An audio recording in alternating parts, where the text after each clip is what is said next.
Welcome, everyone. We're really happy to have you here with us today. We're going to hear from Dr. Jaume Piera, who is the head of a research group at the Institute of Marine Sciences in Barcelona called Environmental and Sustainability Participatory Information Systems. And he's been involved in EXA from its very beginning, being the chair of the working group projects Data, Tools, and Technology from 2014 until 2020. And now he's a board of director until 2023. Sorry. His research covers different aspects related to the citizen science data cycle, including data governance, engagement strategies, data acquisition methods, data validation, and legal and ethical aspects of citizen science data. And he's currently coordinating several European projects, among them ANERIS, which deals with sensing technologies, including the participatory ones, and ProBlue, to promote the network of European Blue schools. And least and not last, we will also hear from one of our network members, Kathleen Guan, who is currently doing a PhD at Delft University. And she'll tell us now a little bit about her PhD project and how it relates also to data quality. So thank you very much. I think at the end of this meeting, we can tell you a little bit more about this network. If you're interested, if you have questions about us, Pooja and I are coordinating this network. So it's a collaboration with the Marie Curie Alumni Association and Université Paris-Cité. And it's really a network for researchers to kind of understand and get to know a bit better what citizen science is about. So the floor is yours, Kathleen. Please go for it. Okay, great. Thank you. Can you see this? Yeah. Perfect. Okay, and I have 5 minutes, right? I think that's a yes. I can't see anyone actually. Yeah, sorry. Yes, No 5 worries. minutes. And I mean, if it takes 2 more minutes, you're good. Okay, thank you so much. Yeah, so I am working in a very different field from marine science. My PhD focuses on co-designing personalized mental health technology.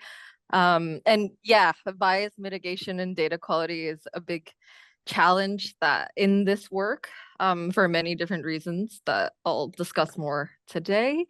But just to give an overview, especially for those who aren't as familiar with this space. So with AI, especially now, we can have more personalized mental health tech. And what is great about this is that now we can move towards health tools like Apple Watches or apps that give you very personalized advice that's just for you and it's context aware. And this is also a way, to enhance access and enhance equity by making interventions more personalized, not just for the majority population, for example.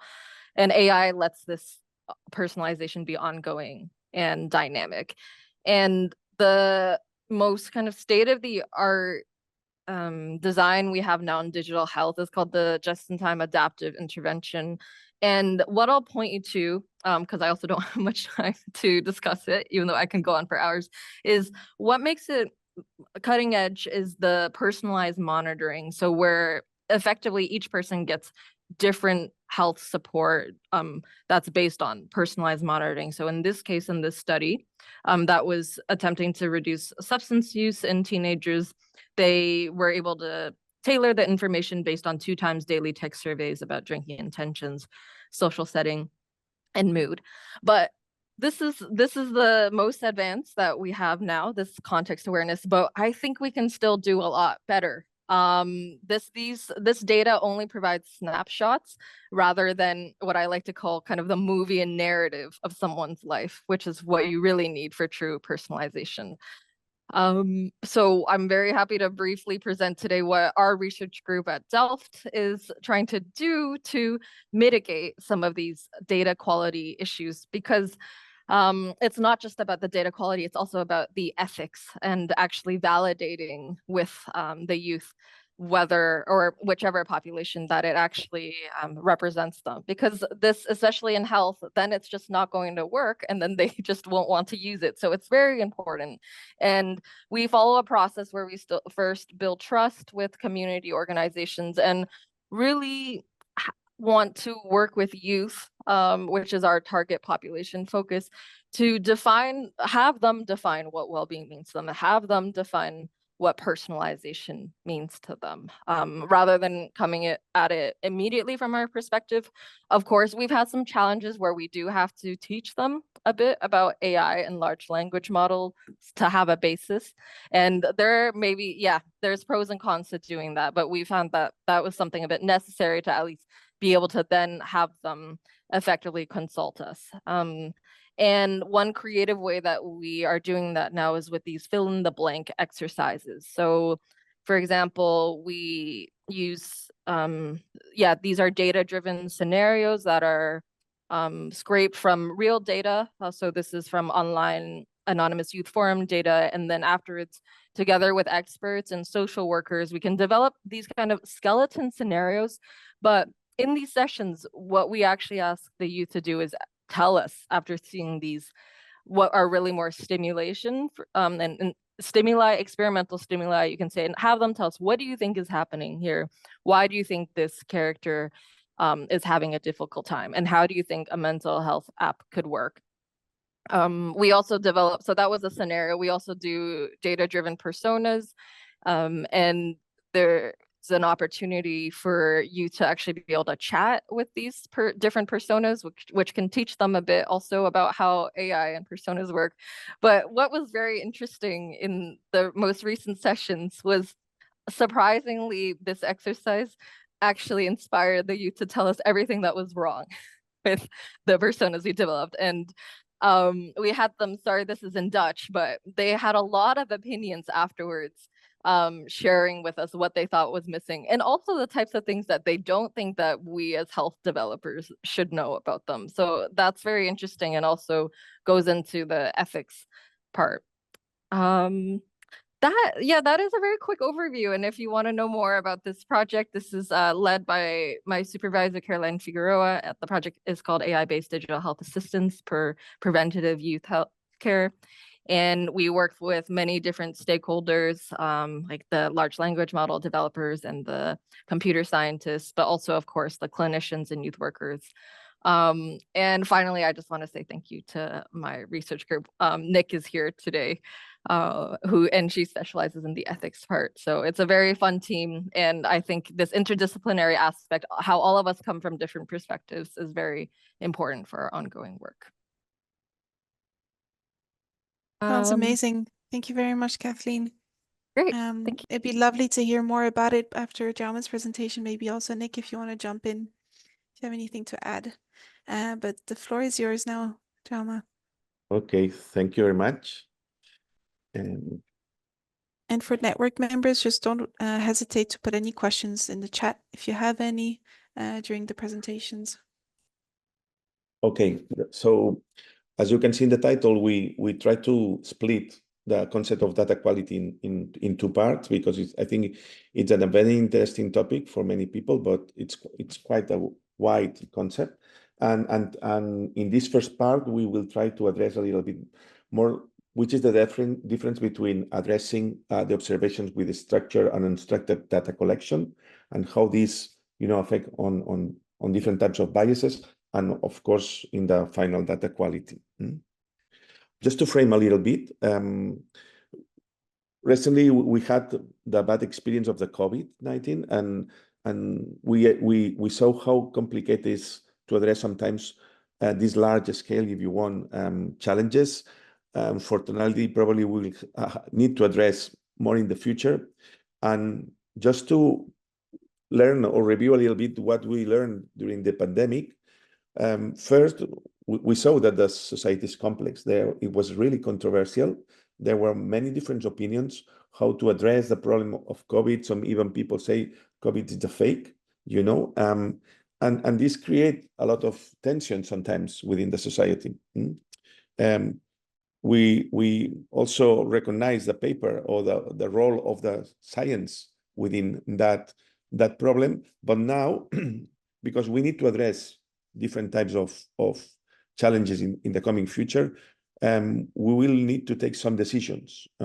And as you can see here, because of for example, the problem with the greenhouse gases, We need to take the decision, for example, on reducing CO2 production, for example. Or in the case of biodiversity loss, you can see here a couple of predictions. If we will not do anything, probably we will lose a lot of the biodiversity. Can you see my pointer? Okay. If we, for example, increase the conservations, maybe we can recover part of them. But if we really want to recover, we need to completely change probably our way of living in many cases in terms of the production and consumption, different types of food. And these are strong decisions, and probably there will be controversial as well. You can see, for example, with the greenhouse gases, we have also some people that they mentioned that there is no problem on that. We don't need to do anything because there is no problem, while other people are really, really concerned on that. Even within the academic, there are some people that they believe that part of this climatic challenge is just a fake. And I put you here one example, and it was a Nobel-laureate physicist who said that for him, it was not so important. So you can see the kind of controversy. And this goes to what I wanted to talk about. In many cases, people say, we need more information. We need better information in terms to take the right decisions. And this type of information and decisions, usually it's mentioned like evidence-based policies. But for evidence-based policies, we need really more data from everywhere all the time and with the best quality. And this goes to the central topic here. What is data quality? And in many cases, people think quality is about accuracy.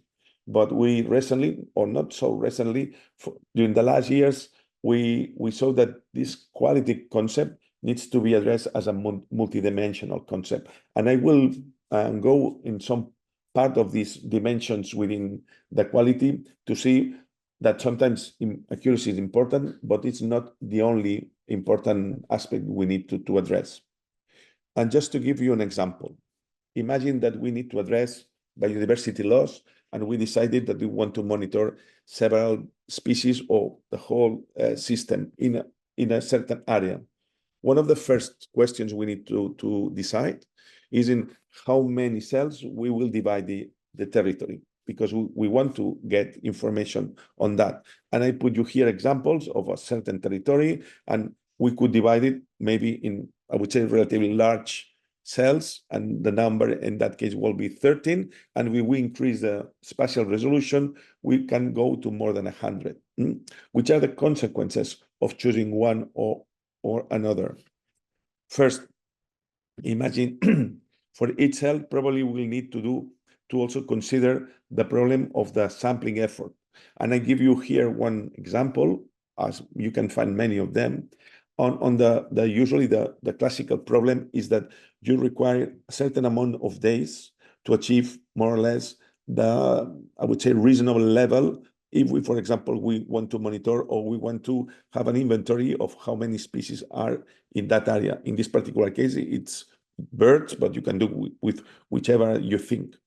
And you can see, for example, in that case, that people in the one area of Guatemala, they reached more or less a reasonable number, but after 50, 60 days of sampling in that particular cell, which is quite a lot. But imagine that we are particularly interested in the rare species, because obviously to identify or to detect the rare species, usually you need more effort. But just give you an idea, let's put in the middle. We will not spend 60 days, but we will spend 30 days. If we would divide this area in more than 100 cells, and we multiply the number of cells per the time we need to dedicate, you can see that in that particular choice, we would need nearly 9 years of observation, which is amazing. I mean, if we need to take any kind of decisions and we need to devote 9 years to collect the information, maybe the information, it's too late to take the proper decision. So imagine, let's put now this in context, because sometimes we need to take decisions and we want to address changes. So imagine that also we try to do in a relatively high resolution, spatial resolution, but we will not be able to cover all of them. Probably we will have some spatial gaps here identified in gray. But imagine that if we repeat the exercise, here, for example, is one example. Imagine that at a certain time, we put in red anytime we identify the presence of a particular species. If we can more or less assure that there is not that species, we put it in blue. Here you can see there are more blues, and which that means that in that particular area, that target species is reduced, which could be good or bad, because if it's an invasive species, it means that whatever we are doing, it seems it works because the extension or the distribution of that species is reducing. But if it's a species in danger, we need to be more concerned, because whatever we are doing is not right, because we are reducing the distribution of that species. But if we compare the same exercise with a different spatial resolution, we can see, for example, a potential problem. If we repeat the same here, what we could see is that at gross spatial scale, we could mention here that it's present in most of the area, and it has not changed during that period. So you can see the implications of choosing different spatial resolutions, and, for example, if we have to take some decisions. But at the same time, we have seen that whenever we want to address in a very high spatial resolutions, maybe we need to spend a lot more time, which also it's important in terms of timeliness, which is one of the dimensions as well of the quality. Sometimes we need to take decisions fast. This happened, for example, during the COVID-19. We had to decide very fast if we allow people to go to work or allow people, to go out of the street, if we could open or not restaurants or whatever services. And there was a lot of tension on that because people wanted fast answers, but at the same time, we need to provide good answers. This is a kind of one challenge we need to address. And that's why we think that sometimes addressing this with citizens' participations could be really good. Why? Because if we need more data for more places at all times, why not take into account those people that are everywhere and all the time can provide some information? Nevertheless, so if we think in the classical, I would say, approach, scientific approach, whenever there is an area to explore, usually people say, okay, let's choose several, I would say, strategic sites, representative sites. But sometimes we have seen in the examples that if we take too little, maybe we end up with the wrong conclusions. One of the ideas or one of the approaches within the citizen science sometimes is to train people. We train people, and this allows, you can see, to extend the number of strategic sites in which people are doing more or less what researchers or academics are doing, more or less with the same methodology once they have been trained. This is one of the approaches. The other approach is the one that I put here in blue, that is, okay, we will not train people. We will allow them to do it whatever they think, and depending on their own capabilities.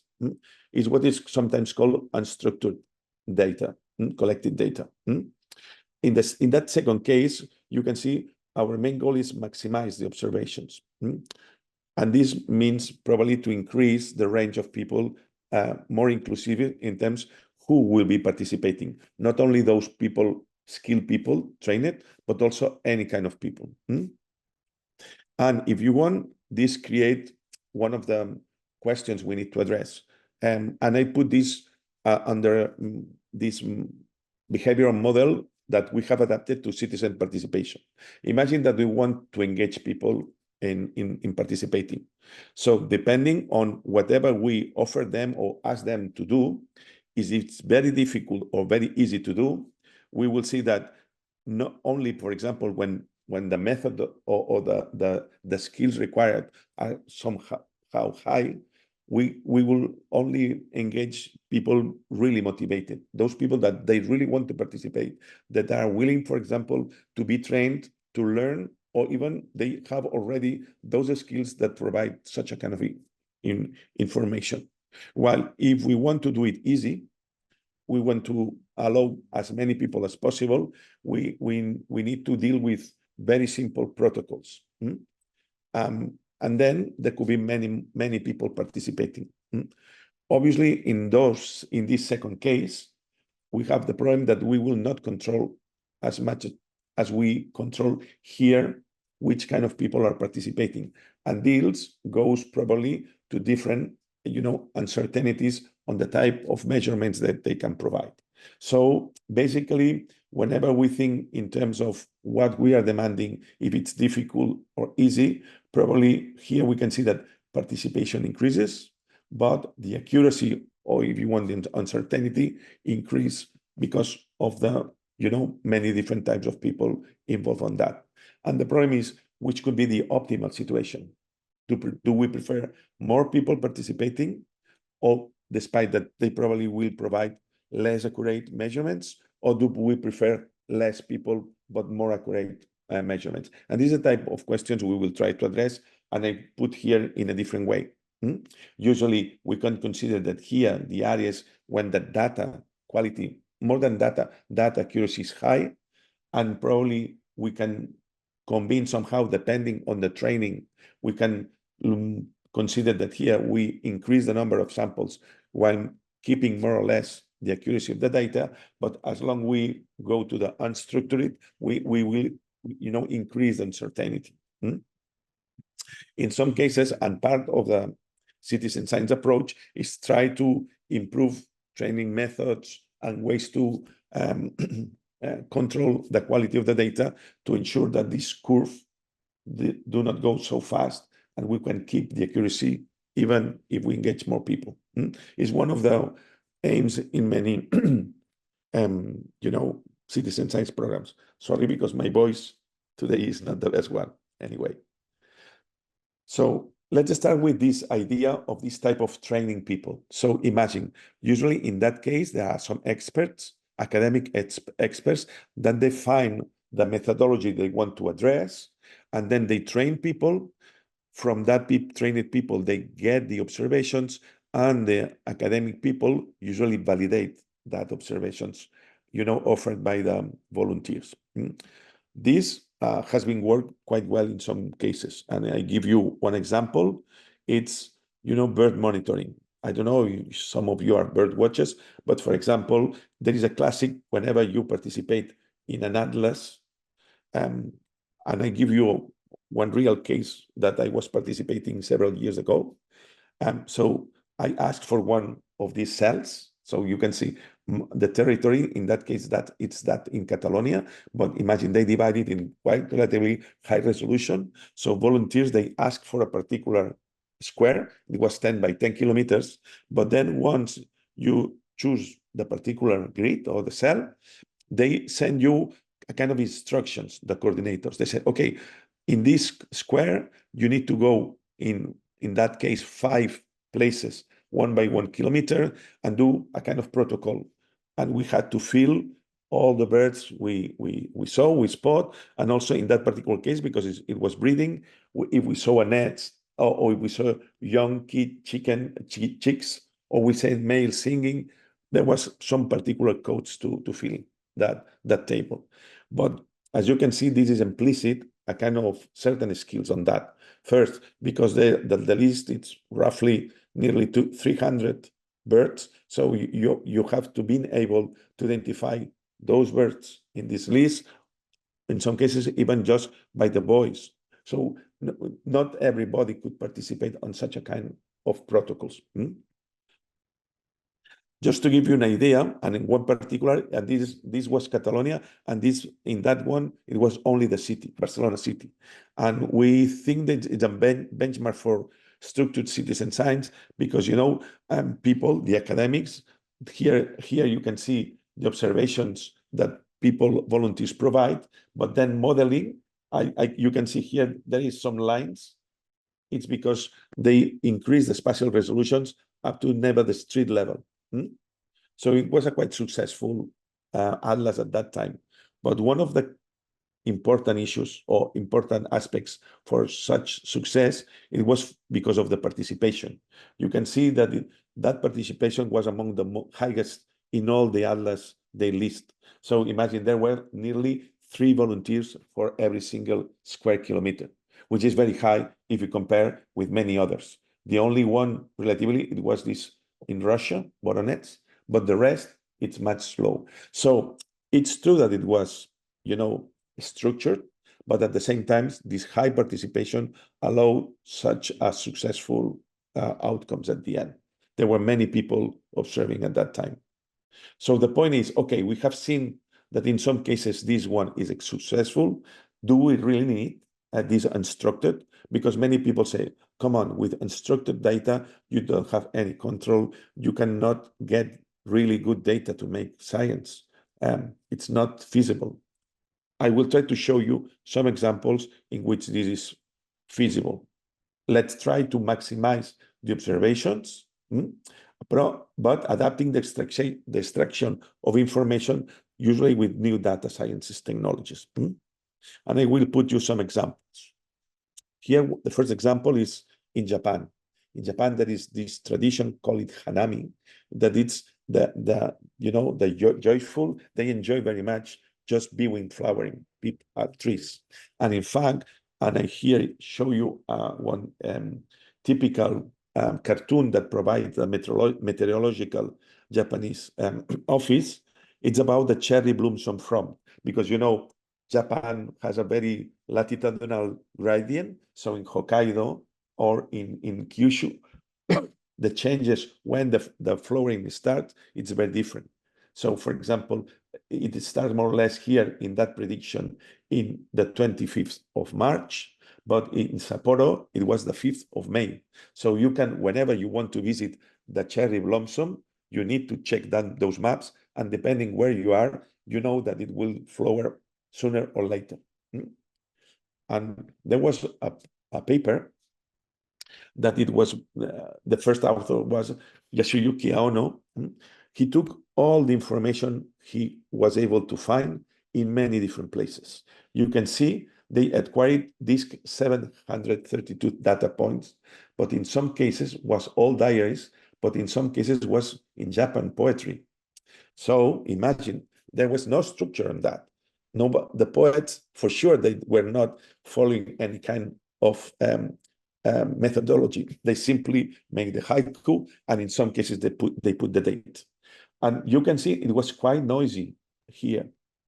But if we take the average, what we could see is that at the last past century and the last years, the flowering, it's becoming sooner and sooner. And this is more or less related, if you want, with the climate change. And it's very important also that the time spanned here from the 8th century to now, it's a lot of time. There are many years of this type of monitoring, which is quite impossible thinking that we will find something like this with the structured data. Because as far as I know, there is no any structured data that has been, collected for centuries. And sometimes it's important to have that. On top of that, he was able to reconstruct in those cases in which there were, official temperature, from, I would say, modern instruments. He estimated the mean temperature in March using the flowers compared to the one measured with temperature thermometers of reference. And you can see that the pattern on both cases is very similar. So it's one of these examples in which we can use unstructured data to really make good predictions, or maybe recreating which was the temperature many years ago.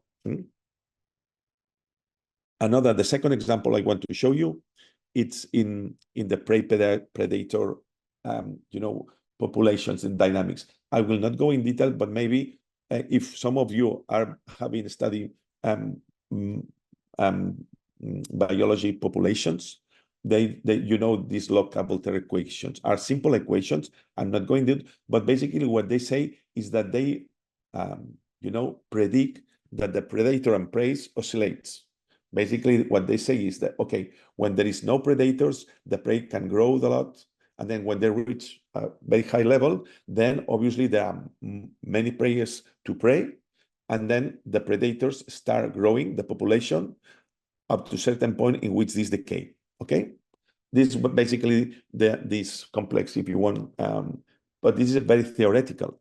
But there was this very famous time series, and it was collected, by the Hudson Bay Company, and they are the hunters that they are selling furs from lynx and furs from the hare. And you can see that they identify this kind of oscillating system. And obviously, the hunters, they never agree how to hunt. In particular, I'm a very good hunter. I will never tell you how I'm hunting because you are my competitor. But nevertheless, even this was obviously unstructured data, no methodology, common methodology. This has been used, and I put you here a couple of references on that has been used this time series to do, I would say, quite high level of good science. So this is a kind of examples. And going back, you can see again this very long time period because it's from 1845 to 1930. So it's almost 100 years. So, and it's difficult again to find this kind of time series in other cases with very structured data. So assuming that we want to do this type of I would say, unstructured, we need sometimes a more complex relation. Do you remember that in the structured, basically there were two layers, the academics, the training and validating, and the volunteers. And here we can have a much wider range. We can have some beginner people with very little knowledge, some intermediate people that they can provide some, I would say, more qualified observations, and the top are the advanced or even the experts. But usually here, because we are more inclusive, we are allowing people to exchange and interact with all of them in a different way, obviously. But basically, we need to create sometimes this, I would say, social environment that allows this exchange between knowledge and information. And basically, just to give you some references, if you want to read, we put a lot of effort on understanding this process in which we are combining different type of people. And we end up that we need in those, I would say, social frameworks, a kind of system in which there are like two voices, two channels of communications. And we mentioned this Janus. Well, it's part of the PhD or one of my PhD students, Sonia Lignan, and we decided, that there are two channels of communication with different interactions, and the system interact with citizens in a much faster way and interact with decision makers or academia in much slower way. And basically, we thought that it was nice to keep in mind this idea of Janus. And I will explain you why it's so important, this Janus. And I will put you a real example in which we are thinking which are the type of people that are involved in collecting data. In this, I would say, large frame, if you want. So we can have the people, many of them with very little knowledge, some of them with relatively high knowledge. Usually, we also find that it's very important having these enablers, enabling community. Are the community that are in direct contact with the citizens? Are the ones that, for example, in that case, it was monitoring beaches, urban beaches. But we need this type of people that, offer the possibility to go with the people, with the students or with the volunteers to the beach and go, for example, for snorkeling. They offer them some facilities, like, for example, the swimming suites or the scuba, equipment. And why not the knowledge to work to, for example, to guide them which is the best beaches depending on the weather conditions. So that's really a very important community. We have obviously the academic community that they will be the ones that we could validate and guide somehow on the final, observations. And we also identify the facilitating community. In our particular case, it was in Barcelona. It was the city council that allows us, for example, to use several places in which we could discuss with the volunteers. We could sometimes also train a little bit or just discuss, what they have been observed. Within that system, it's very important if we want, keep in mind, one of the objectives in this unstructured system is to enlarge the community of practice that people or volunteers. And for us, it's very important whenever we produce something, and this particular case was a participatory guide, what we created was a participatory guide on all those beaches. And we made this as an open edition. It is now in Zenodo. It's in very local language. It's in Catalan, sorry, but nevertheless, the people were really proud because we put the list of all the volunteers that were involved in this guide. And they were feeling, part of the community, of the result. And also this is a way, to engage them and to do something else in the future. And this is basically what we have already obtained. You can see we mentioned this idea of collecting large amounts of observations. Now, for example, we are more than 45,000 observations in that area with nearly 1,000 of species. And well, we still have a not very high number of observers, but really motivated. Hopefully we will increase also the numbers. One of the returns for the city council was that we were able, with such a number of observations, to include part of the marine information within the atlas of the Barcelona City Council Biodiversity. What they were very surprised is that we end up, for example, with more than 100 species of fishes, and they were reported 85 species of birds. So they realized then that they got more species of fishes than birds. They never imagined that. So this creates also, which is also important as well, a social change, a change in the social perception on what it was urban beaches, which is very important within the citizen science component. They were surprised, and now they realize that they are not just concrete sand and a place where to take a beer or just play volleyball. There are really important ecosystems that need to be protected, and which we think it's part of the, if you want, citizen science component as well. And just to change, because I know that I've been a little bit talking, no, I don't know too much, but a little bit more focusing on now marine domain. Let's put also terrestrial domain as well.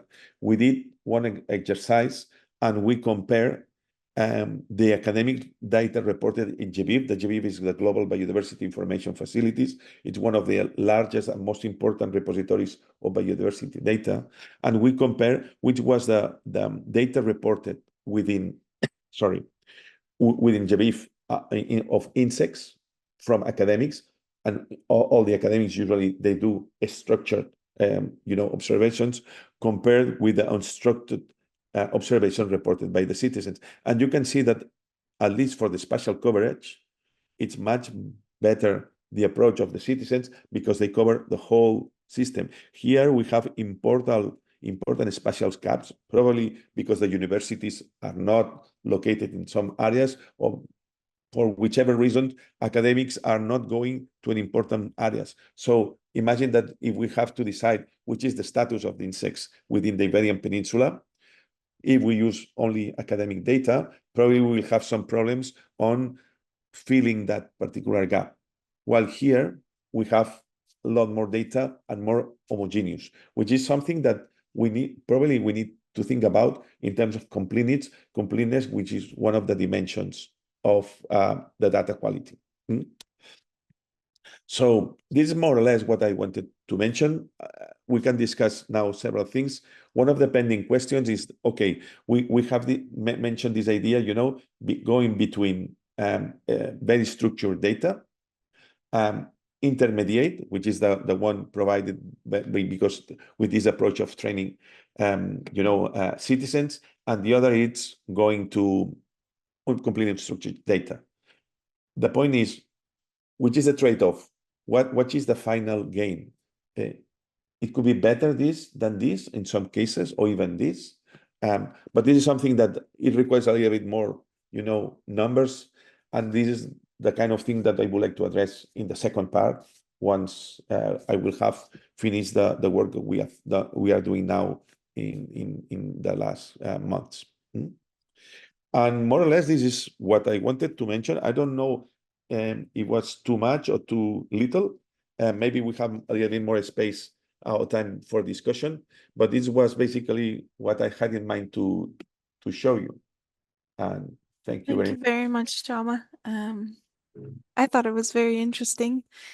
I'd like to, so we have 15 minutes for questions. And we have a question already in the chat, Jama, which is from Sophia asking, and sorry for the noise in the background, I hope it's not too loud, but how do the unstructured approach for citizen science affect the reliability of information for policy making?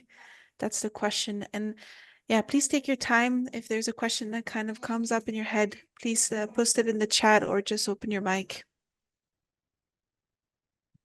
Okay, well, you can see several of the examples that I show you that is not an easy, there is not an easy answer, because in some cases you need to take decisions. I put you, for example, the case of COVID. You know, in COVID, there were very urgent political decisions to make. Do we open the restaurants or do we keep the restaurants closed, which they have a lot of economical implications. Obviously, the restaurant owners from the restaurants that open, they say, come on, guys, maybe we will spread much more the virus. And they needed information. The best information probably was this high sophisticated test. I mean, PCR or any kind of immunological test to ensure really that if we were infected or not. But at least in Spain and probably in many other parts of Europe, we use very much this very simple and cheap test that you could buy in the pharmacies, that you use by yourself. And this was the main source of information. And for sure, in some cases, there were false positives or false negatives. But nevertheless, this was the primary information. Why? Because it was cheap. That means that many people could use it, and it was fast. It takes only 15 minutes to get it. So imagine, in that particular case, the quality, or if we think in terms of completeness and timeliness, was using this type of instruments. If you compare, well, come on, but if you do a PCR or whatever, well, but PCR costs 20 or 30 times or even more times the cost of this cheap test. So not everybody could afford it.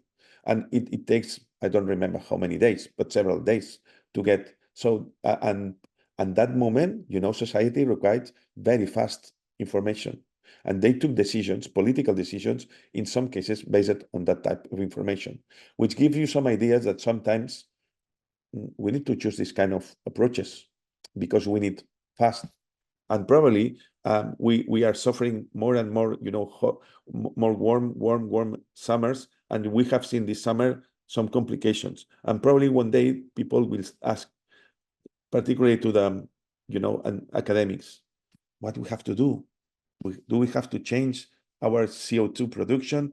Well, we've been 20 years telling you that we have to change, but they will need very fast at that time. Okay, we need it in 1 year. Okay, and probably in those cases, we will need some kind of equivalent systems to those that were those tests in COVID.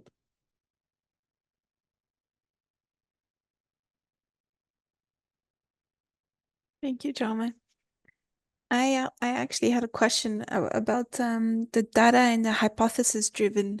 How different is it? I mean, and how, if I understand correctly, in the data driven, it's just people collect data and then researchers kind of use the data and Yeah. they kind of form a research question, but they know this data is available and then they will use it to answer their research question.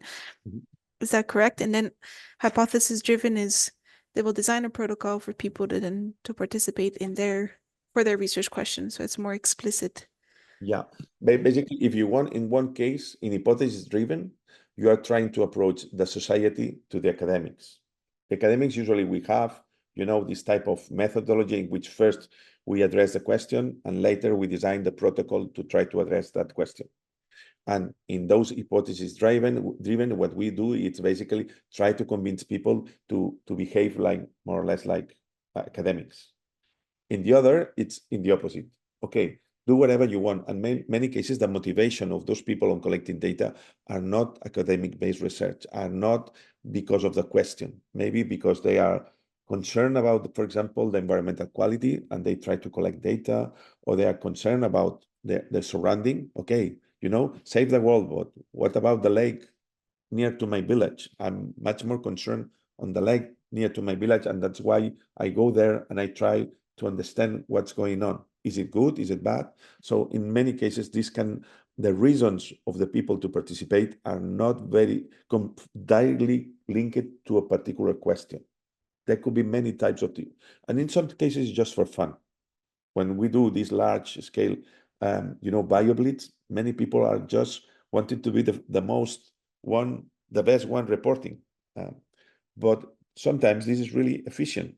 We have seen this in the City Nature Challenge, which is a very, it's a worldwide scale BioBlitz now, and many people are reporting.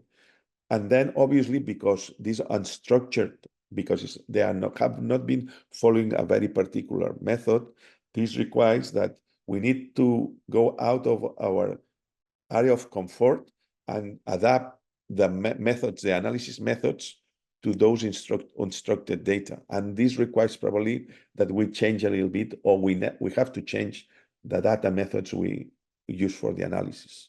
So that's basically the two approaches. Thank you very much. Is there any questions from the network member? So otherwise, I would also kind of suggest that if there's any insights that came up, how do you relate it to your work, or any, more insights and questions might also be a good thing to have.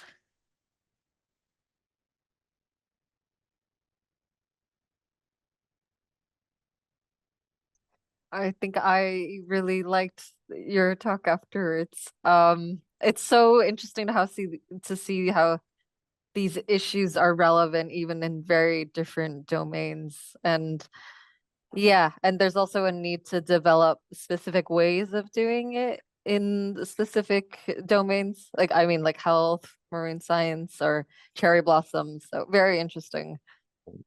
And just keep in mind, one of the important things is, if there is no methods, you can go back to many centuries and you can have historical data.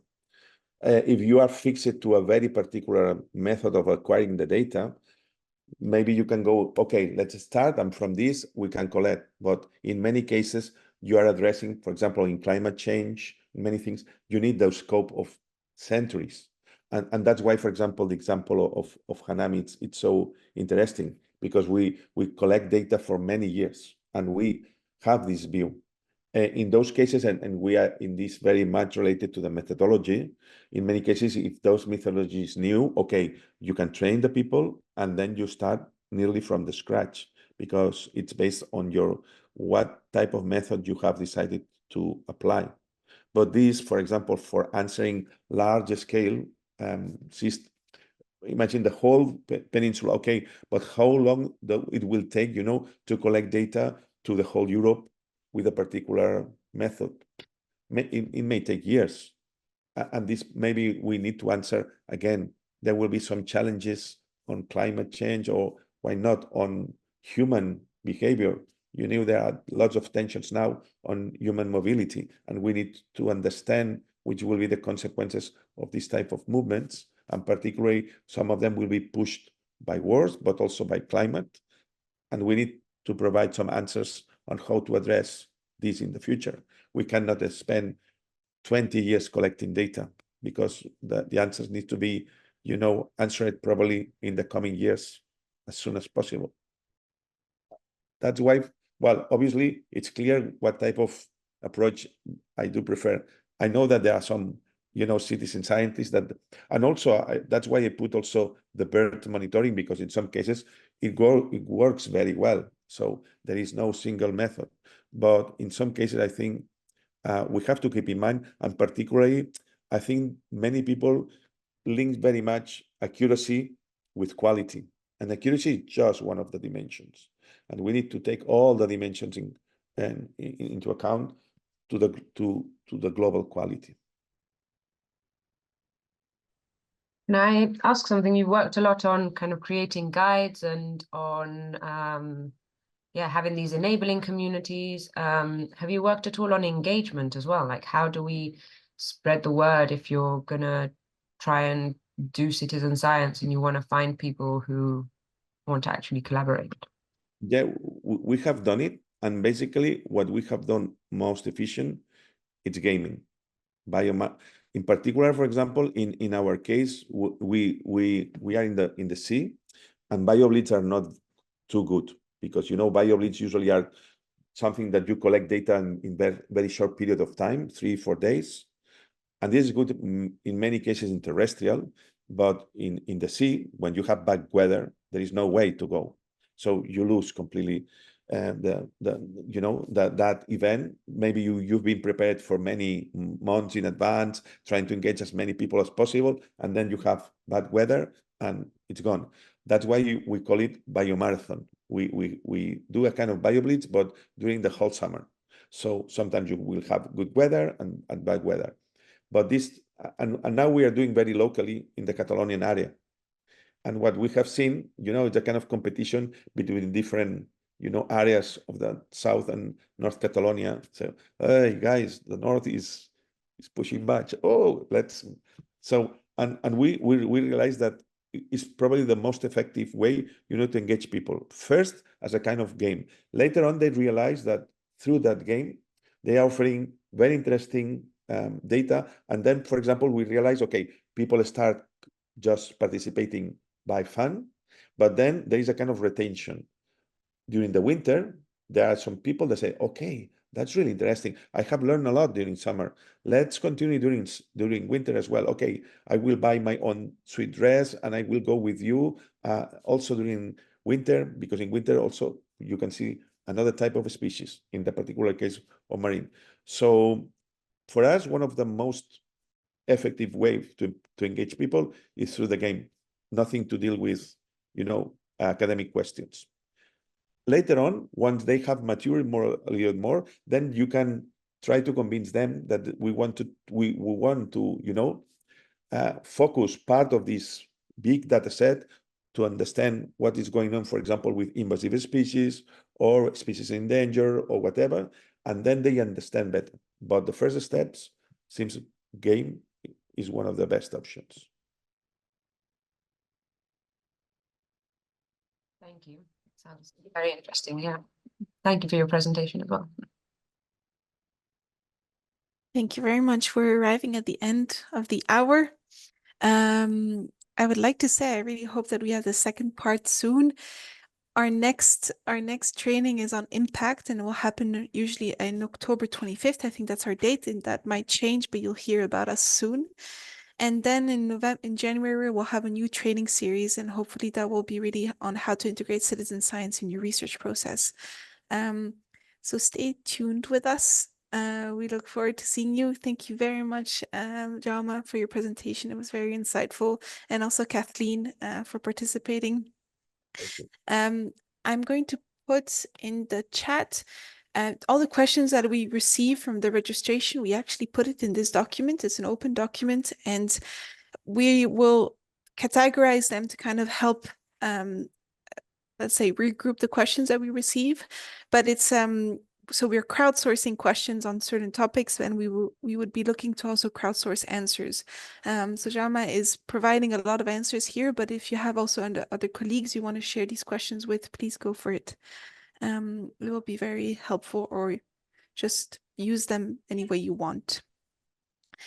Pooja, do you have anything you'd like to add? No, just an amazing session as always, and thank you to everybody for joining in. And if you were too shy to ask any questions today, or your questions weren't answered, please feel free to add them to the document that Claire just shared in the chat. And if you have any questions, you can always email to us, and we're always looking for feedback, criticism, anything.